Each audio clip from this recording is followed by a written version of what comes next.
let's take a look at the new and interesting way to build chaos lists with the Undivided army of Be'lakor's disciples.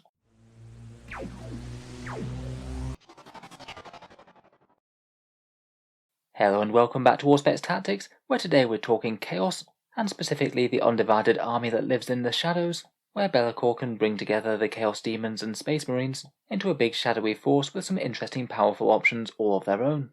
I think having an entirely new way to build a Chaos army will be a buff to the faction overall, though as with other armies of renown, this does come with some benefits and trade-offs. It's going to be interesting to see whether we see lots of people playing this, rather than the strongest current mixed Chaos things.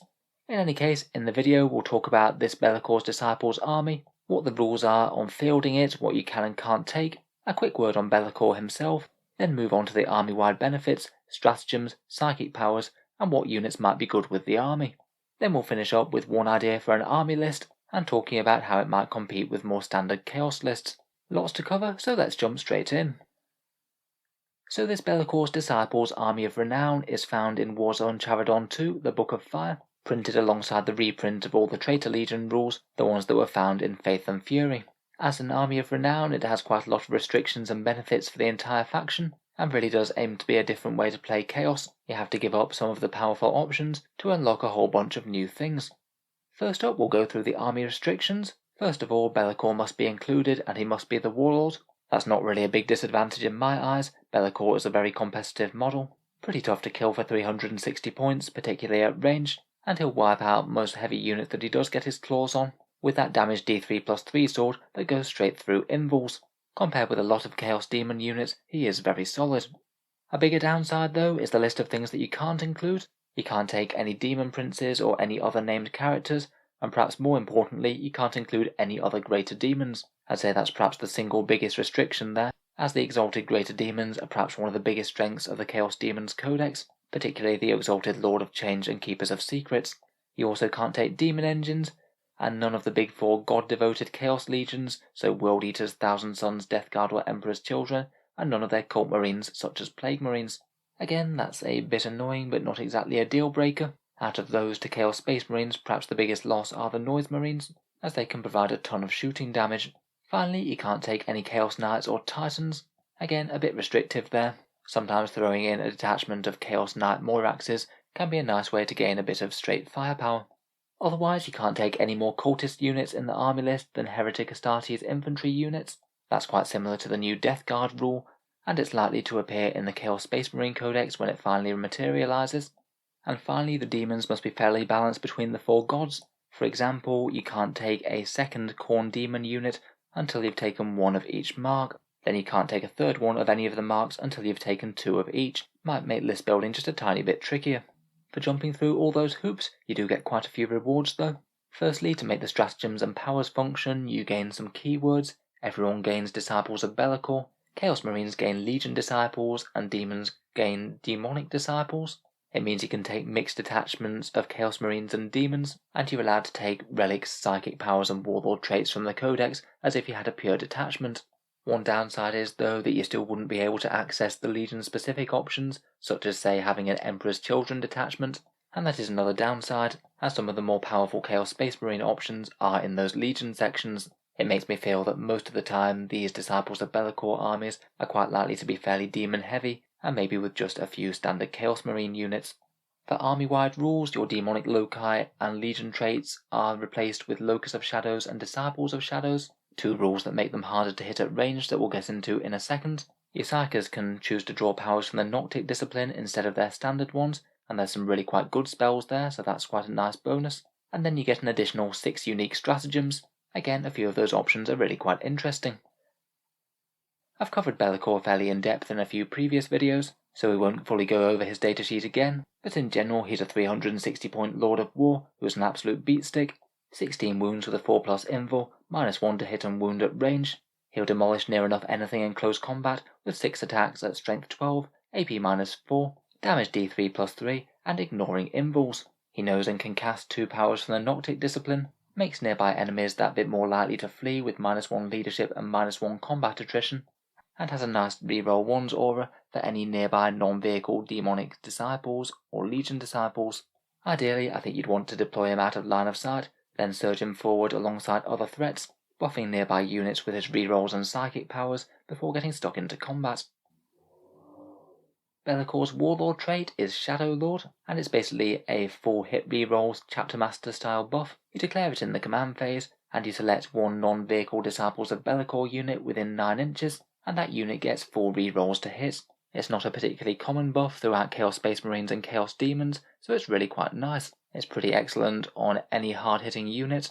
Things that come to mind are really big Chaos Space Marine shooting units, like big units of Havocs or Obliterators, Bloodletter bombs from Chaos Demons, or maybe an enormous squad of Horrors. Those in particular it'd be good for, as they normally hit on 4s. For the innate army bonuses, you get Locus of Shadows on your demon characters. That replaces their standard demonic loci with a 6-inch aura, and it means that ranged attacks that target the nearby units can't reroll hit rolls at all, and if they're greater than 12 inches away, they get -1 to hit as well. The -1 to hit is really quite nice, as again that's really not common throughout the Demon Codex. Pretty nasty on anything like Beasts of Nurgle, who are already quite durable, or big units of demonic troops like Bloodletters or Horrors. The rerolls thing is also very nasty. It could make enemy investment in units like Captains or Canonesses completely worthless. In general, I think it is better than most of the demonic loci you can get, aside from maybe the Slaanesh one for advance and charge, and I think it would usually mean that you want to focus on non-Slaanesh units for your army, as more Slaanesh focus lists might be stronger not in this detachment. For the Chaos Space Marines, they get the Disciples of Shadows Legion trait.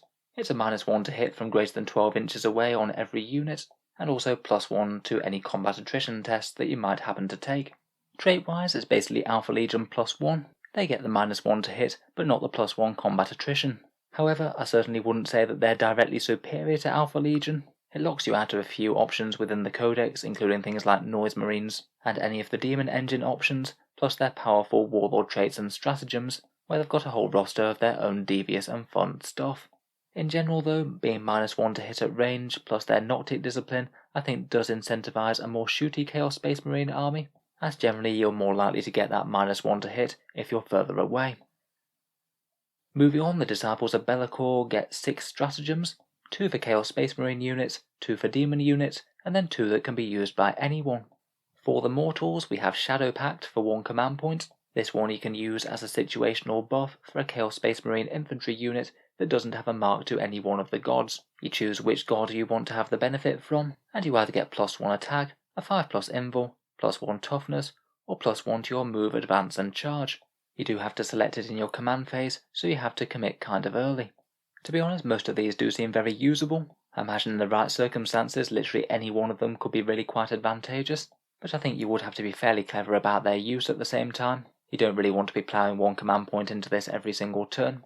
You just want, say, the extra charge boost when it's absolutely critical, or maybe the +1 toughness boost to a unit that's exposed and is, say, about to get hit by a whole ton of strength 4 shooting. Next we have Demonic Boon, which is 1 command point, and really quite a fun one for Chaos Marine melee units. Provided you have a demon unit standing next door, you get really quite a powerful combat boost for 1 CP. You get +1 to your strength, and also 6s to hit auto wound. Perhaps could have really good use on a big squad of Lightning Claw Terminators. Between the +1 strength and auto wounds, you're going to be getting a crazy amount of wounds through on the opponent. Particularly good for engaging slightly tougher targets perhaps. Most of the Codex doesn't seem to reward melee Space Marines all that much, but if you could get this off on a big fighty Chaos Marine unit, then it seems like fairly spectacular value. And both options are fairly solid for regenerating lesser demons. First up, Mortal Boom for 2 CP needs to have a Chaos Space Marine unit within 6 inches. You do it when you take a morale test for them, which you do technically need to do every time you suffer even 1 casualty, even if you can't possibly fail. And for 2 command points, you get an automatic pass on the roll of a 1, which means if you've got a demonic icon along, it'll regenerate D6 demons that had already been killed, and potentially give you some positioning advantages, say getting them over towards an objective or something. That could be really quite powerful just before your command phase. The other one's quite nice as well, if perhaps a little bit more situational. You use Draft of Terror at the start of the morale phase for 1 CP. You count up every enemy model that flees in a unit within 6 inches, and for every one that does, you either regenerate 1 wound on your demon model, or you regenerate 1 demon model to the squad with 1 wound remaining. That could combo really quite nicely with healing a bunch more lesser demon models, and could be a fair bit more likely to go off as well due to Be'lakor's own aura of -1 leadership and combat attrition. Kind of situational, and your opponent could use the auto pass stratagem to thwart it. but in general morale is a little bit more prevalent in 9th edition, and for one command point you could regenerate a few models. Could certainly be really big if you get quite a powerful model back, say a Beast of Nurgle for example. Finally, usable by anyone, we have Legions of Shade for 1 CP, allows your models to move through enemy units either in the movement phase or in the charge phase. I guess could theoretically be handy to get around some annoying screening units. And then Blessing of Be'lakor for 2 CP, which is only usable if Be'lakor himself is on the battlefield. You use it after you've failed a save, and the damage characteristic of that attack becomes 0. It's even more powerful than auto-passing a save, as you only have to use it when the damage has actually gone through. This seems really nice on Be'lakor himself, particularly if he gets hit by something very nasty like a damage D3+3 weapon, and it does get through all his various barriers to doing the damage. Generally could be very good though against any big multi-damage shot on a high wound model. Overall, I think that this is quite a powerful little selection of stratagems. Fairly well balanced, I think. None of them seem auto-use every single turn, but all potentially powerful in the right situations. In particular, I really like that Mortal Boon one, turning a potentially failed morale test into regenerating 6 demons for 2 CP seems like a really nice swing and makes those big blobs of demons so much more usable. Next up we come to the Noctic Discipline. Be'lakor knows 2 of these, and any other psykers can choose to generate from these powers instead of their basic ones, so it's quite nice that you still get the option between the 2. Some of these I like a lot. In particular, my favourite might be Shrouded Step. This one's Warp Charge 6, and it basically allows you to teleport 1 Disciples of Be'lakor infantry unit across the board. Very similar to the Orky Dad Jump, but applicable to any Chaos units. You can use this turn 1 for some great Alpha Strike potential, and it'll combo amazingly well with quite a few demon units, things like Bloodletter Bombs with a Banner of Blood, or huge units of Horrors with Flickering Flames. Because the Psychic phase comes after the Command phase as well, you could also juice up that unit with Be'lakor's full rerolls before it goes, so it hits extra hard when it arrives.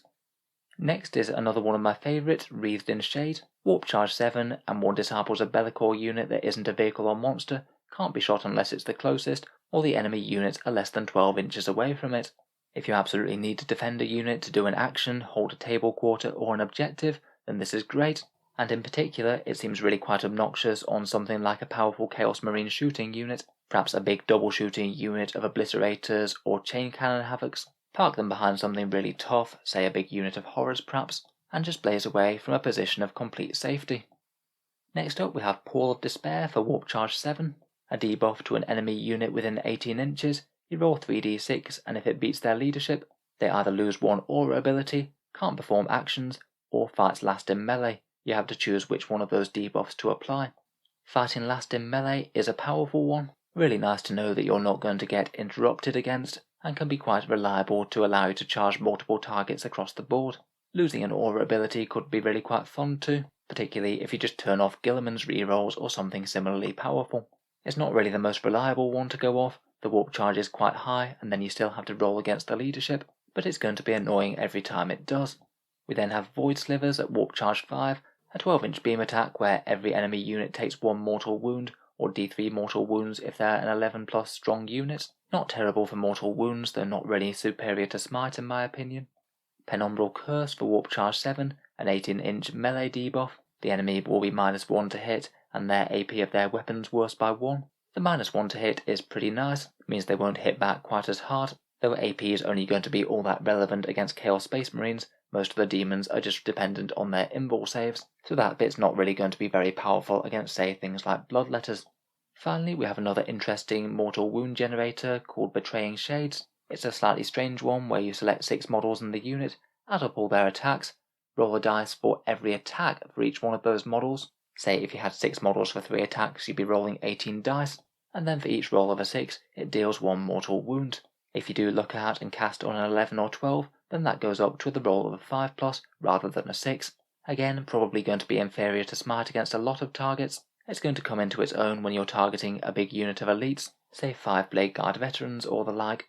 Again, I'm not super convinced. I'd focus on the other powers, and stick to Smite if you want a bit of mortal wound damage. Out of these, my favourites are Shrouded Step and Wreathed in Shades. They seem like real ones that you can build around, and Pall of Despair and Penumbral Curse are maybe second tier debuff powers. Certainly not bad to have around. So what sort of units might be best in a Disciples of Be'lakor army list then?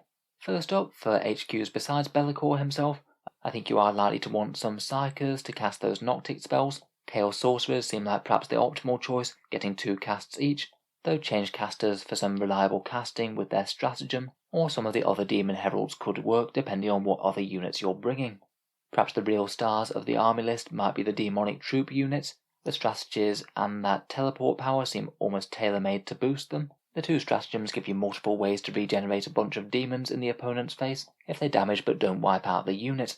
In particular, I think that really big squads of Horrors and Bloodletters could do you a lot of good. They seem like just the sort of damage-dealing unit to teleport around the table. Horrors unleashing flickering flames with a whole bunch of rerolls from Be'lakor, or Bloodletters getting that Banner of Blood stratagem for a 3d6-inch charge out of Deep Strike. Both of those units won't be averse to a -1 to hit at range either. Demonettes are kind of similar, but they'll certainly miss their advance and charge, and Plague Bearers can get the -1 to hit anyway, so are perhaps a little bit more subpar, though it does free you up to take smaller units of them if you like. Otherwise, Beasts of Nurgle are just going to be stupid resilient with a -1 to hit on top of their already very durable profile. The epitome of Slaanesh or Fiends can prevent fallback, very powerful in a demon army all round. Nurglings can give you the standard forward deployment shenanigans. Tzeentch Flamers could be nice for another option for teleporting around the board dealing damage, and Furies could be quite nice for balancing out between the gods as you can give them multiple different chaos marks, and they remain a nice cheap and fast unit for doing actions and standing on objectives. On the Chaos Space Marine side, I do feel like they perhaps don't gain quite as much as the demons. Chaos Terminators with the Lightning Claws and Combi Bolters are generally a solid all-round option, and I think they could do well with this, particularly with that one that boosts their wound rolls, and I feel like Havocs or Obliterators with the Mark of Slaanesh, firing twice and being untargetable with that spell, both could be really quite solid damage dealers, and could also be good users of Be'lakor's 4 reroll trait. With the Havocs, that's potentially 64 chain cannon shots firing each turn, 4 rerolls to hit with Be'lakor, and you can't target them with a psychic power. That's certainly going to be annoying. Putting it all together, here's just one rough list idea. By no means am I saying that this is optimized, but I'm just trying to throw together a few of the options that seem stronger.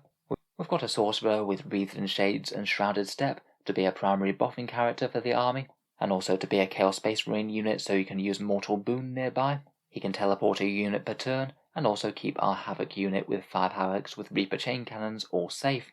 Be'lakor himself will give us another copy of Shrouded Step, and will also take Paul of Despair just in case a juicy target comes up for it. And we've also got a Change Caster to provide the Locus of Shadows, a boost to the Horrors, and potentially more Psychic. We've got 3 big meaty units of troops, 30 Horrors with the Icon, 2 big bloodthirsty squads of Bloodletters with the Banner of Blood each and an Icon, and these 3 will either start in Deep Strike or get teleported around the board. Then for a durable backfield, we've got 2 big units of Beasts of Nurgle, which will hopefully aim to make -1 to hit as well, 2 solitary Fiends of Slaanesh to fill out the Slaanesh demons options, and also might be handy for some really annoying no fallback auras, 2 units of Furies just for some fast movement secondary grabbing options, and then an Exalted Flamer for a little bit more damage dealing, plus again being another character for the Locus of Shadows. There's a few reinforcement points left over, for which we can use splitting on those Horrors and make them a really annoying unit to remove. Hopefully should provide a fair few threats to deal with. Be'lakor himself is near guaranteed to draw a fair bit of fire. We've got 3 massive punches in the Demon Troops unit that should also secure some objectives for a turn or 2, some bloodthirsty Havocs deleting everything in the midfield, and some fast and durable objective scoring units to hop around and help win the mission. Of course, you do have to consider the Disciples of Be'lakor against the more current Chaos competitive lists, and as we mentioned in the army restrictions, you do give up quite a few powerful options. Slaanesh Demons is one of the stronger ways to run Chaos Demons right now, and running Be'lakor along with them is certainly a good option. He does have the Slaanesh keyword himself, so he can advance and charge if you run them alongside them, plus having access to the nice Exalted Keepers of Secrets is no bad thing either. Otherwise, more regular Chaos Demon detachments could give you the Exalted Lord of Change, again one of the most competitive models in the Demon Codex, and also all the many and varied named characters, of which the Demon Codex has a lot. Also, some of the most competitive ways to run Chaos Space Marines are generally with their Legion-specific detachment and making heavy use of their options. Emperor's Children Lightning Claw Terminators are certainly a staple, near guaranteeing a charge and having multiple interesting fight phase buffs. Losing out on double shooting Noise Marines is also a bit sad, and you can certainly do other builds